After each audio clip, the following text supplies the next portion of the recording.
Hey, Red Clay Rambler fans, this year we're celebrating 10 years of the podcast. We just launched a fund drive, and I need your help to support this upcoming season. If you're able, please visit talesofredclayrambler.com/donate to make your pledge through our PayPal portal. You can also become a patron on Patreon, which gives you access to perks like the Tales from the Vault podcast feed, which features remastered episodes that are no longer available. You can sign up for that at patreon.com/redclayrambler. We have brand new 10-year anniversary merch, including t-shirts, enameled pins, and a beautifully designed poster that are up for grabs when you make your pledge today. As always, thanks for listening, and let's get on with the show.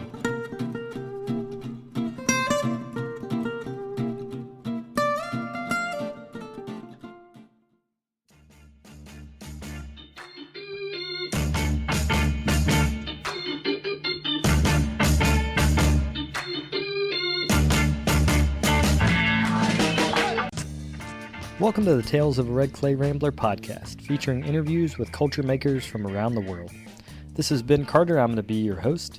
If you'd like more information on the show, please visit our website, talesofaredclayrambler.com.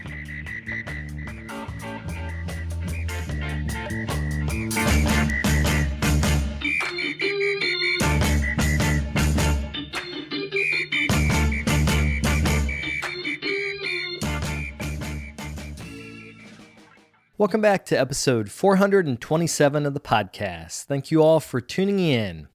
Today we have a mini episode that was recorded live as a part of our 10-year celebration earlier this week on Zoom. I was joined by Carol Epp and Britta Schroeder for an interview, and this is the trivia pre-section that we did to warm up the crowd. I'd like to thank everyone that showed up that night. It really meant a lot to see some faces in the crowd, even though it was on a digital platform. So I appreciate everyone that came out to do that. Also wanted to encourage you to make a donation to our 10-year fund drive. We are listener supported, so I encourage you to get involved at talesofaredclayrambler.com/donate. Without further ado, we'll get to the interview.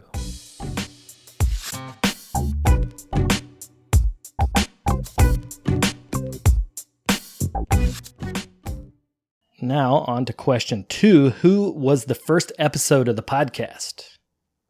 I'm giving you guys hints here. Britta, do you know? Can you take another drink? So the first guest was Matt Long. Ashton has a close answer. Matt Long, Chris Gustin, and John Ballesteri, which was another episode down the road.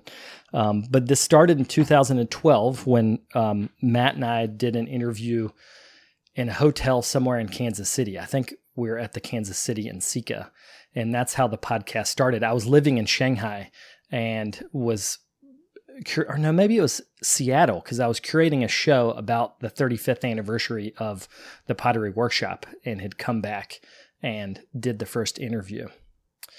So it's one of the most popular interviews. I don't know how many of you guys have listened to that first one, but it's the only episode that I have re-edited multiple times because I was embarrassed by how bad it sounded. So I think that's maybe like the third version or so that's been up on the podcast feed. So now for question 3, what is the most downloaded episode ever? It's not necessarily what I was expecting, but it does make sense. Any guesses? Warren McKenzie, Patricia Denholm. That's a very good guess. I actually had to write down the numbers, and I think that Warren is number 3 on the list, which he was episode 117, the first time I interviewed him. So not Warren. Any other guesses?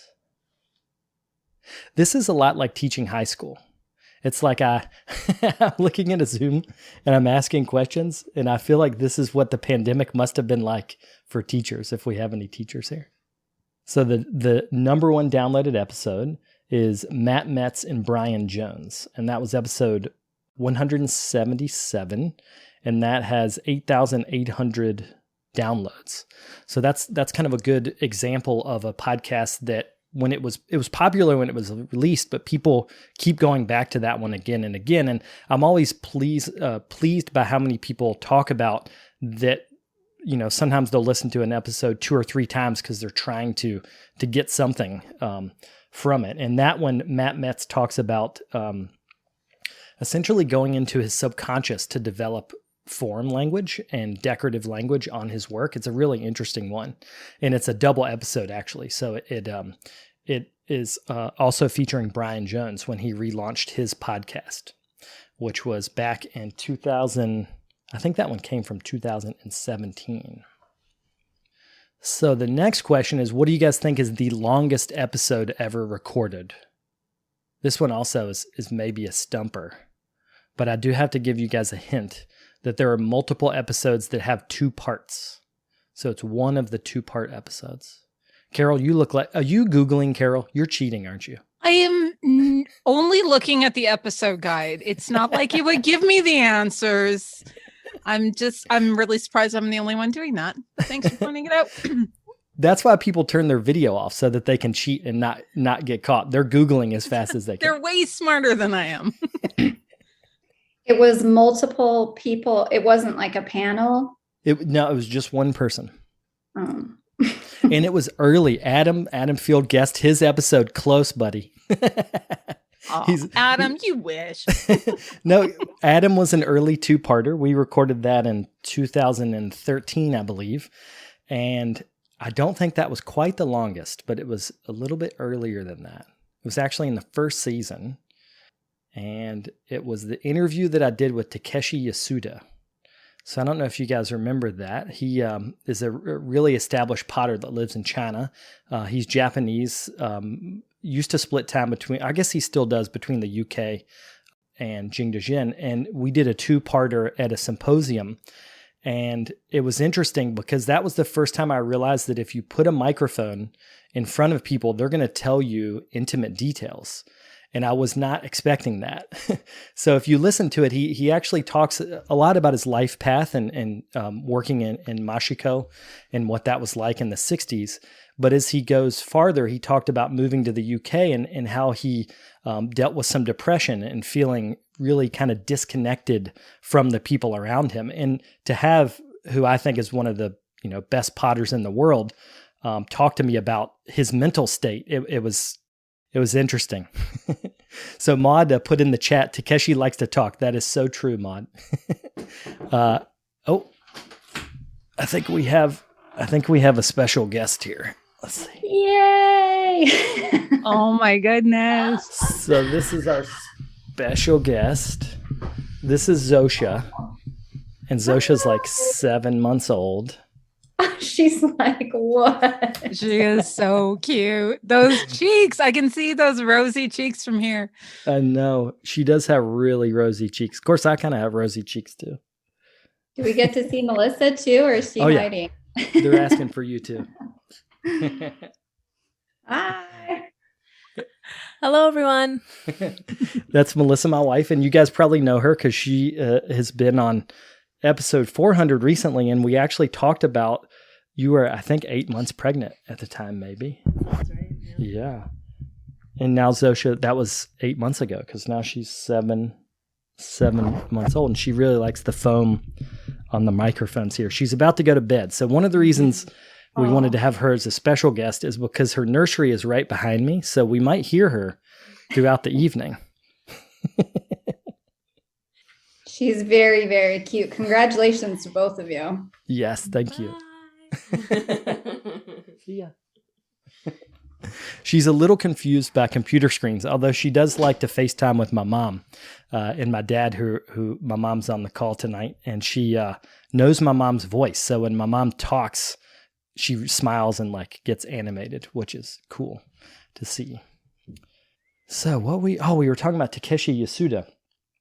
And that was also one of the times where it was the first time I had ever presented as a potter with someone that I was just astounded to be in the same room with. So we were doing a symposium in Shanghai, and I almost put the picture in the slideshow at the beginning, but all the pictures are of me. I'm supposed to be throwing on the wheel beside him, but every picture is me not throwing, just watching him work. And it was that kind of experience of just like, I can't believe you just did that. And he's just throwing. I mean, it's not like he's doing magic tricks, but his facility with clay is just amazing.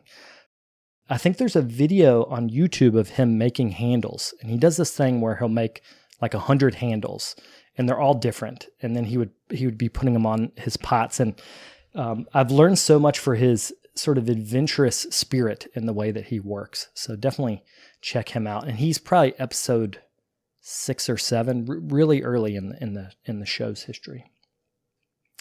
So the next one, this one is a little bit trickier, but this is someone that I want you guys to know more about. And this question is, which guest has been awarded the highest civilian award in the United States, which is the Congressional Gold Medal? You really don't want anybody to have that pot, do you? These are hard. I'm going to give the pot away either way. So someone's going to win this pot. Someone is going to get a question right. So that one is tricky. That one is Wally Higgins. So have you guys heard of Wally Higgins? This was an interview I did probably maybe 5 years ago. And he was the first African-American professor at a non-HBCU university. He taught at Alfred University from 1955 onward, and he had been a Tuskegee Airman. So in our interview, we talk a lot about World War II, like what it was like to go to the South for the first time and experience direct racism in a way that he had not before. He grew up in upstate New York. And the way he describes it is that race was not something that was ever held against him. And he goes down to, I think they were training in Tuscaloosa maybe, Tuskegee. It was in Tuskegee. And the moment he steps off the train, he is basically threatened with his life. So it was an emotional interview for me because I was just, again, when I do these interviews, I don't know what people are going to say. And I was not expecting him to be so honest about what his emotional experience was like. But having said that, he's one of the most decorated American potters ever. He was a designer that went on to do a bunch of work around the world with design factories. But he's won 2 congressional gold medals as well as a bunch of medals from the state of New York. So definitely check him out. He is episode 172. That was a really, really great episode. I do remember that. Yeah. And there's a picture of him in the slideshow, and it's him. By the time I talked to him, he was 92, I believe, and he was living in his home. His wife had passed away, and there's a picture of him with his dog. He had a recliner that he would sit in, and then his dog would sit in the other recliner, and it was very moving to see him in his home environment in that way. Okay, here's an easy one. Who have I mentioned is my favorite interviewer? Your favorite interviewer? Interviewer. Mila guesses my wife. That's who it should be. That's not who it is. But that's who it should be. So for radio fans, when you guys think of who is the best, Hamish got it. Oh, yes. Terry Gross, who I think is the best interviewer ever. So for the folks that are coming from outside of the U.S., there's a show called Fresh Air. It's based out of Philadelphia. She's been interviewing people, I don't know, for 45 years or so. And she is just so good. She also was the keynote speaker at NCECA one year. I don't know if you guys remember that. Whoa. Britta, did you go to the Philadelphia NCECA? Nope, I did not. I would have loved that. And you're not going to believe this. I will send a picture to you later. But when I was taking notes about stuff I wanted to talk about today, I have written on here, Ben is the Terry Gross of Pottery Podcast. Not kidding. Aw. That is such high praise. I appreciate that. She's the best. And the funny thing is when you listen to her interviews over the last 30 or 40 years, however long it's been, you can hear her voice age. And that's something I really like. As I was preparing for this episode, I was listening to some of my friends when we did early episodes, and they sound different than they do now.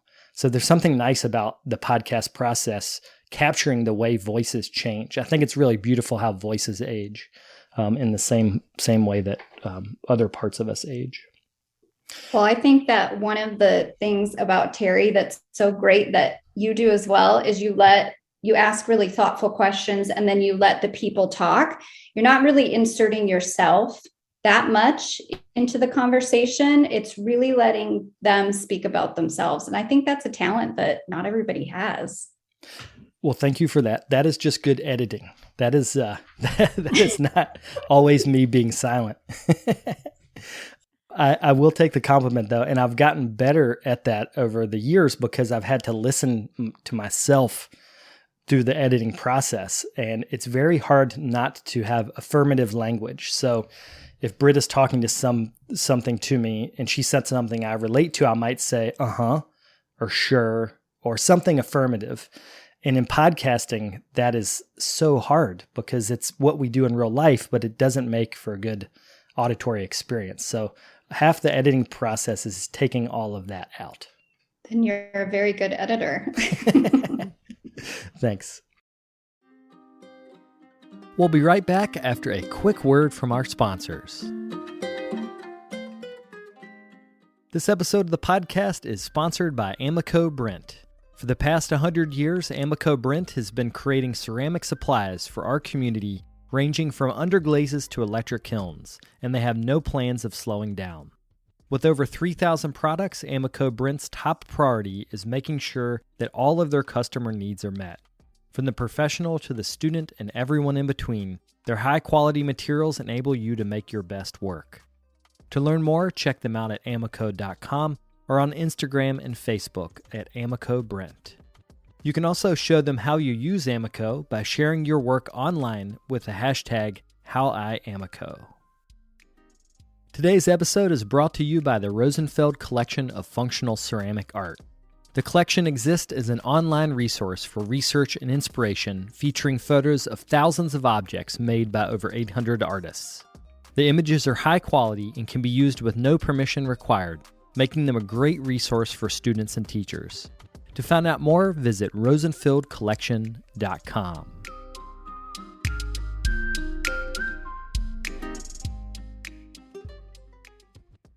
So the next one, and I think you guys will, for listeners of the show, you might be able to guess this. What is the country outside of the U.S. that the most episodes have been recorded? Ooh. Australia. Yes, Vicky, that is correct. And actually, one of the episodes is with Vicky, so you guys should check out that episode. I should have written down what number that was. Do you know, Vicky? It was years ago. 80 something, I think 87 perhaps, or 84 comes to mind, but somewhere there. And the reason that I have recorded a bunch in Australia is that I've worked at Ernabella Arts Centre, which is in the very northern part of South Australia. And I formed a relationship with them through Janet DeBoos, who is a world-renowned potter in Australia, but also someone who came to China a lot when I lived in China. And she invited me to Ernabella and said, "You've got to come to this community. I think you could learn a lot from them, and I think they could maybe learn a lot from you." And that started a relationship where I was coming down every year or maybe every other year for maybe 6 or 7 years. I think I figured out that I've lived there for about 6 months, but it was spread out over years and years and years. And it's an indigenous community that also has one of the oldest indigenous-controlled art centers called Ernabella Arts. So if you guys want to look it up, I think it's this ernabellaarts.com.au, I believe. And there's some really phenomenal artists that are working there now, as well as who have worked in the past. So Vicky, you have a very good shot at winning this pot. Good. I really thought that maybe Canada would be the next country. Like, we must be a close third to Australia. You are. Okay. Super close. Okay.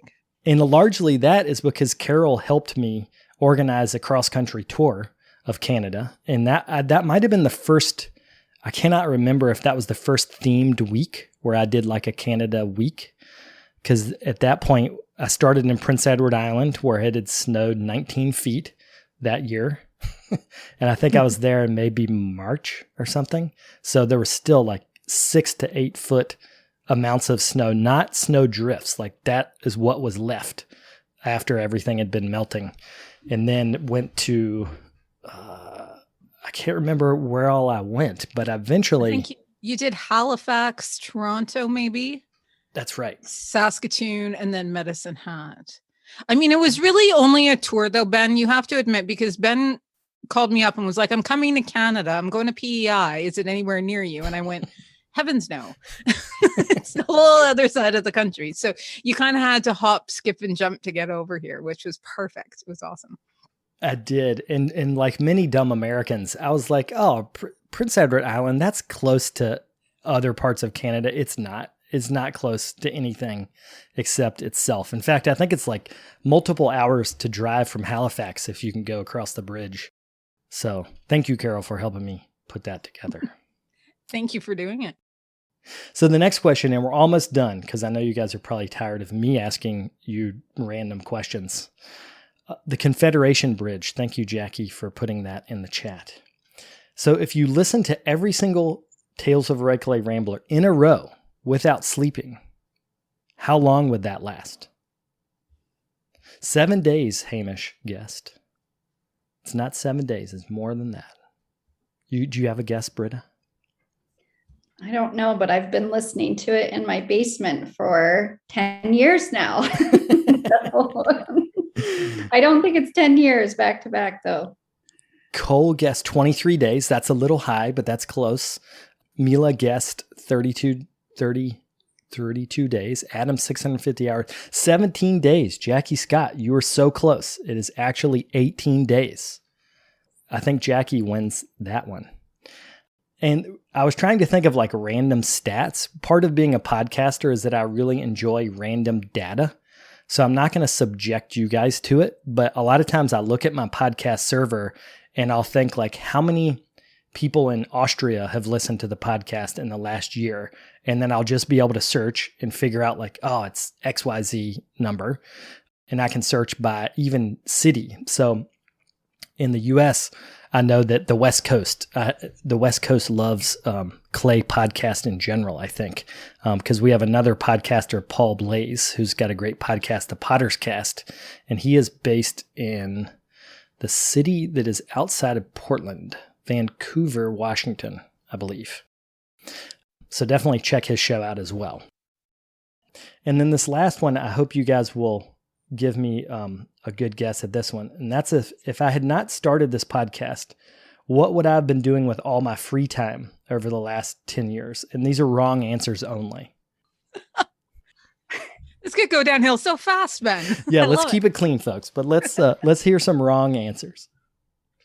Studying astrophysics. Jackie, I appreciate that you think I could do that. And Judy says singing. That I could maybe be a singer if I practiced that. Definitely peanut butter related, yeah.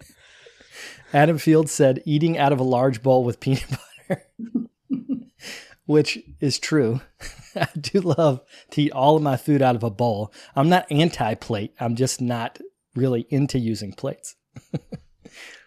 Brandy Reeves, Dancing with the Stars. That I also appreciate that you think that I could dance. I think you'd be a great bingo caller too. Just gonna put that out there. Cole says cosmetology school. Thanks for that, buddy.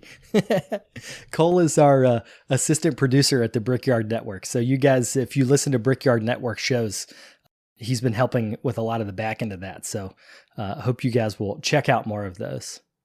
Now, Vicky, this is a herding cattle at an Outback station. That is actually a pretty true statement. I think I had this funny experience when I went to Ernabella the first time. This is the indigenous community that I mentioned earlier, that I had this weird feeling of being home in a way that I didn't even have in my own home, which is kind of strange. And it takes forever to get there. Like as an American, you fly to Sydney and then you land in Sydney and then you fly to Alice Springs or Ulara or Ayers Rock.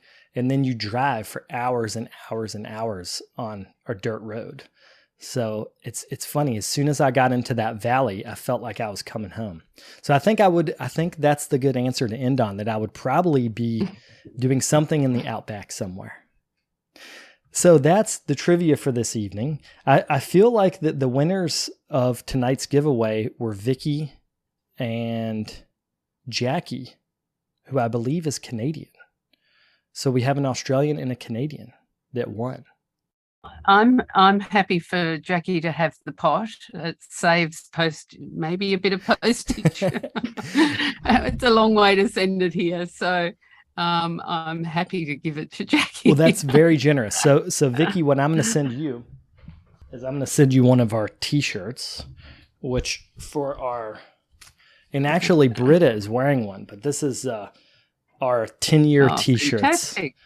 So I'm going to send you one of those, and then I'm going to also send you a poster, which we have a nicely designed poster by Mark Gerard for our 10-year anniversary. I'll pop it up in the office. Okay, yeah, that sounds good.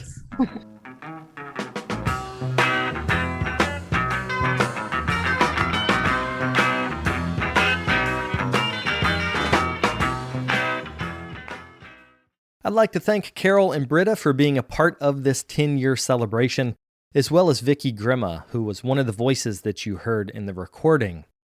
Also wanted to take a minute to thank our sponsors, Amico Brent and the Rosenfeld Collection of Functional Ceramic Art. If you're interested in becoming a sponsor on one of the Brickyard Network shows, you can get in touch through the website. That's brickyardnetwork.org. I'll be back next week with another episode. Thank you all for tuning in. If you'd like more information on the artists on the show, or if you'd like more information about the workshops and events that I'll be having in the next couple months, you can follow me on Twitter, Instagram, and Facebook under Carter Pottery. Another great way to support the show is to leave me a comment on iTunes. To do that, search Tales of a Red Clay Rambler under iTunes Podcasts, and you'll find a page that's linked to our show. Thank you guys for the support.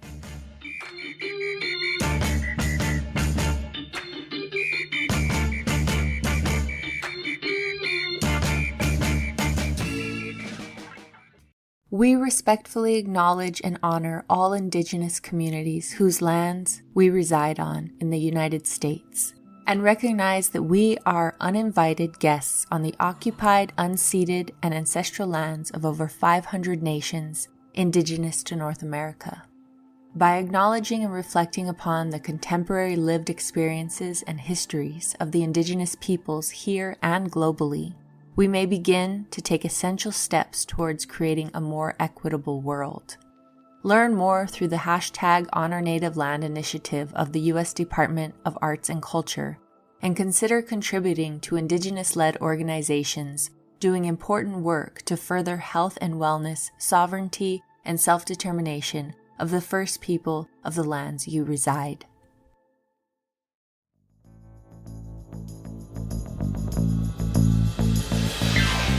This podcast is a production of the Brickyard Network, an extension of the Archie Bray Foundation for the Ceramic Arts.